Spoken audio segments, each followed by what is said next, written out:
Entramos en el barracón del regimiento donde estuvo el puesto de mando del 25 de abril con el coronel que entonces daba las órdenes. Ahora es un museo donde nos cuenta lo que pasó aquel día minuto a minuto, por qué eligieron como señal aquella canción, quiénes estaban allí y cómo una señora le entregó un clavel al primer soldado. Todo con la misma emoción de cuando era solo un joven militar que se transforma en desencanto mientras analiza la situación actual. De facto, a situación del país es muy grave. La situación del país es realmente muy grave. Por eso hay una indignación en el país por parte de toda una población que tuvo una esperanza enorme el 25 de abril de ver rápidamente alcanzado un nivel económico, un nivel de salud, un nivel de ayuda social, educación, que fuera favorable después de 48 años de dictadura y hoy ve frustradas esas esperanzas.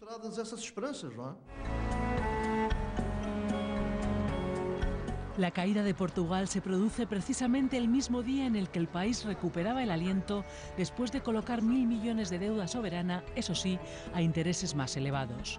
Poco duró el respiro en el clima económico y político asfixiante que vivía en las últimas semanas. Como si no pudieran librarse del desasosiego que también describió Fernando Pessoa, los portugueses ahora se ven obligados a resistir apretándose más el cinturón. Aunque ellos, como otros, no deberían olvidar que ese título de Pessoa, el libro del desasosiego, está considerado como la mejor definición del sentimiento del hombre europeo contemporáneo y que en él, incluso, hay una reflexión aplicable a la economía. Poseer es ser poseído y, por lo tanto, perderse.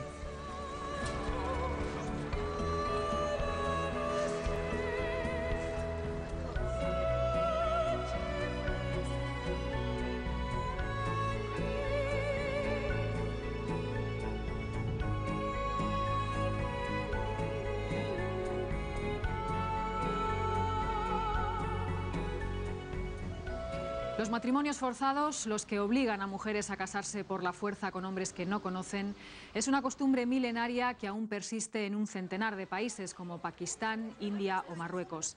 En la Europa del Este se han notificado igualmente casos y en España, por la población inmigrante, también tenemos que plantar cara a esta realidad que viven muchas mujeres.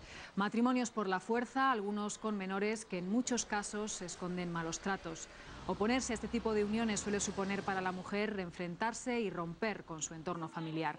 Cataluña es la única comunidad autónoma de España que tiene un protocolo de actuación y ha intervenido en 44 casos. Pero, según los expertos, esta es solo la punta del iceberg, apenas el 5% de la dimensión real de un problema que habría que trabajar especialmente en los centros educativos para concienciar a las nuevas generaciones.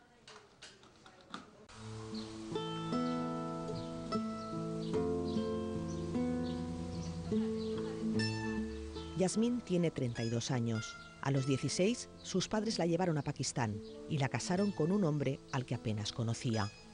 Empezó así un calvario que la llevó incluso a romper con su familia. Me montaron en un coche y había mi padre, mi madre, un conductor y tenía los pasaportes ya míos allí, el dinero y todo. Me llevaron para Francia, de Francia a Londres. Y estuve 9 meses en casa de una tía, de allí me llevaron a Pakistán para casarme. Y ese es el día de mi boda, pero al día siguiente de mi boda. Es la única foto que conservo. Es la única foto que conservo porque todas las rompí. Donde está mi marido todas las he roto, no conservo nada. Ni ropa, ni zapatos, nada, nada, nada.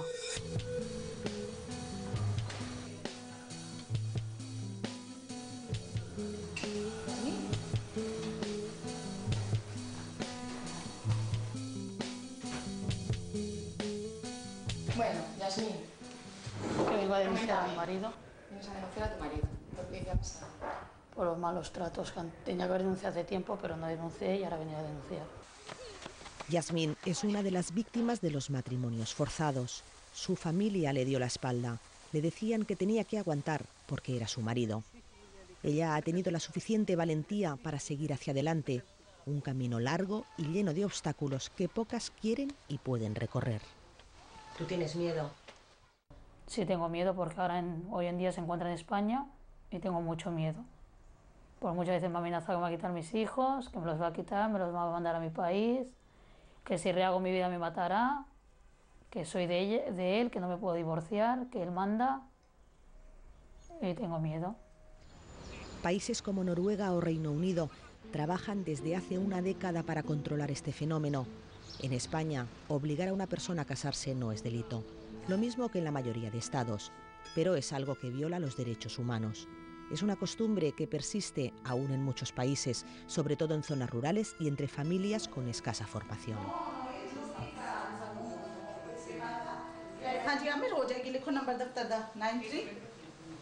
Yasmín acude a la Asociación de Mujeres Pakistaníes situada en el barrio del Raval, en Barcelona. Allí la ayudan y le informan. Tiene 2 hijos que mantiene y cuida ella sola. Ha recibido amenazas de su entorno para que vuelva con su marido.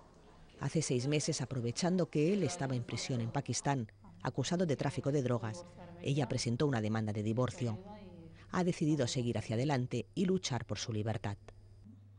Aquí las mujeres necesitan mucha información, aquí falta mucha confianza, pasan de miedo, pasan muy asustadas porque están aisladas, no conocen ciudad, porque pasaporte y permiso siempre están en poder de suegra o de marido. Una mujer tiene que ser libre para pensar, tiene que ser dueña de su vida. Oponerse a un matrimonio forzoso y escapar de él suele suponer la ruptura con todo el entorno. Como Yasmín, muchas mujeres en España necesitan ayuda. Algunas desconocen por completo el idioma y eso lo hace mucho más difícil. Nos explica que está amenazada de muerte por su marido. También que cuando sus padres la casaron con un pariente lo hicieron con la mejor intención. Los agentes que trabajan en el grupo de atención a la víctima siguen el caso de Yasmín, como otros muchos. Salen de la comisaría y van a visitarla a su domicilio, en Barcelona. Su marido acaba de llegar a España y por eso deben asesorarla. Nadie sabe cómo reaccionará cuando sepa que le ha denunciado. Entré en prisión en 2007 y en el 2010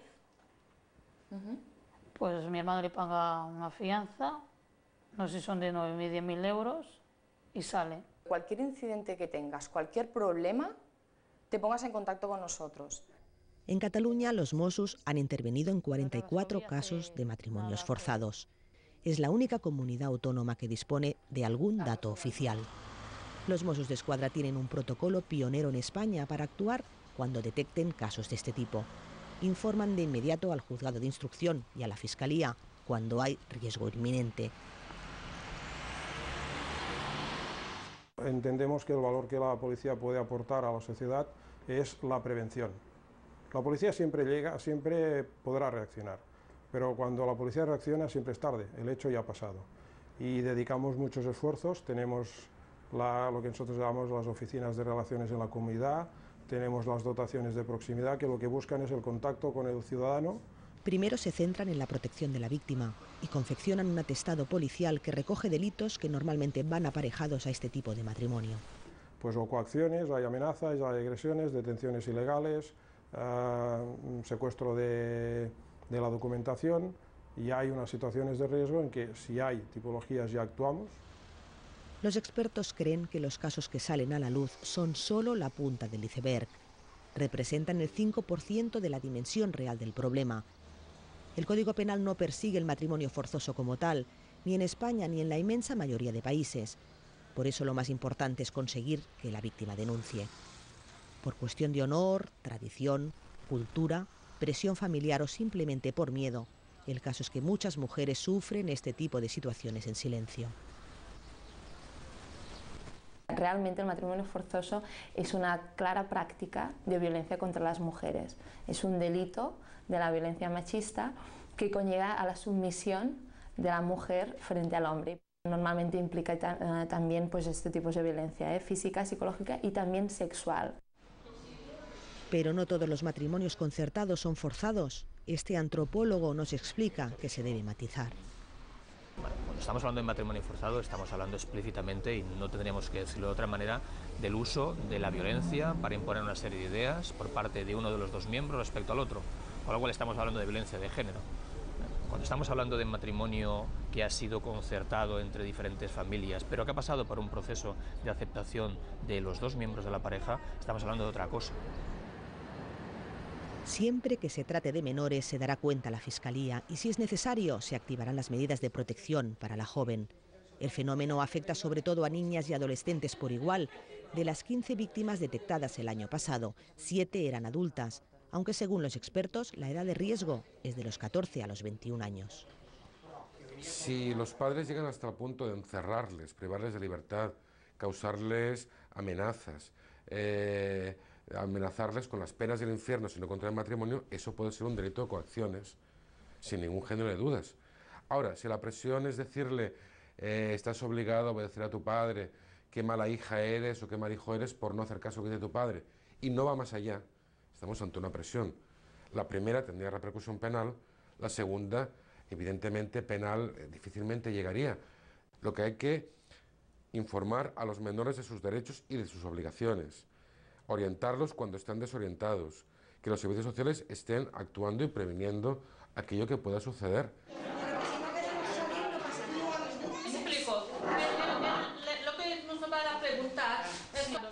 Estas mujeres saben que es difícil cambiar las cosas que han funcionado durante tantos años, pero no es imposible. Hoy participan en un curso de cocina. Esta asociación de mujeres inmigrantes subsaharianas trabaja para que la mujer pueda decidir, aunque a veces, nos cuenta esta mediadora intercultural, ese derecho choque frontalmente con su tradición. Y claro, las niñas de aquí realmente lo pasan mal. Lo pasan de una manera porque tienen sus derechos. Son niños que te hacen preguntas y te dicen el por qué. Y este por qué que nosotros los abuelos no aceptaban el por qué. Nosotros intentamos dentro de nuestra asociación trabajar de dar la oportunidad que las niñas hagan esta pregunta. ¿Por qué? ¿Por qué me tengo que casar si yo no quiero? En mi cultura a veces creemos que eso le va bien a las niñas y no es así. Es mejor dejarla que tenga que cumplir los 16 años o los 18 y luego pueden elegir. Una familia que obliga a su hija que se case para la necesidad de la casa. A veces cuando ves la necesidad de la casa y la hija si no quiere, es su obligación, es su deber para que cumplir lo que quiere a su padre. La mayoría de denuncias que llegan a la policía son de las propias mujeres. Otras llegan por profesores, profesionales de la salud, amigas de las víctimas, vecinos o entidades sociales a las que éstas han acudido en busca de ayuda.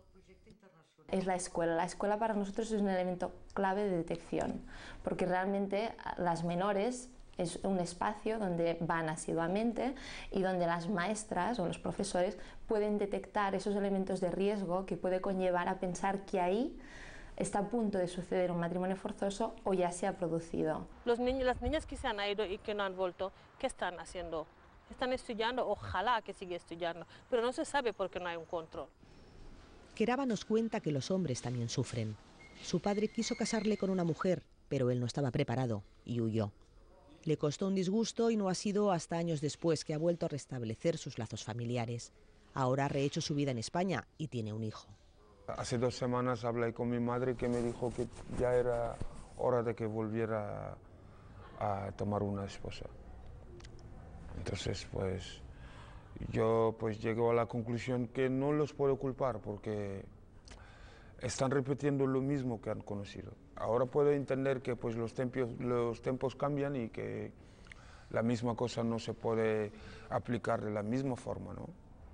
Pero no es una cosa que yo critico, solamente que estamos atrapados con lo que es nuestro pasado. Nos falta.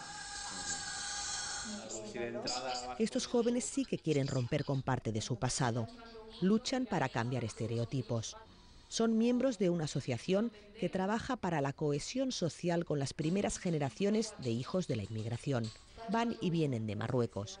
Dicen que en España las posturas son mucho más radicales. Las comunidades repiten modelos sociales muy antiguos y estos modelos se repiten reforzados con la idea folclórica de las políticas paternalistas, donde se habla de comunidad, de colectivo y al final se transforma esto en gueto, en lugar de buscar que el ciudadano hable directamente con la administración, escuchar la voz del ciudadano como uno más y no como un elemento de un grupo. Muchos colectivos se amparan en sus creencias para justificar este tipo de matrimonios confundiendo tradición y religión. Este imán quiere lanzar un mensaje claro para todos aquellos que creen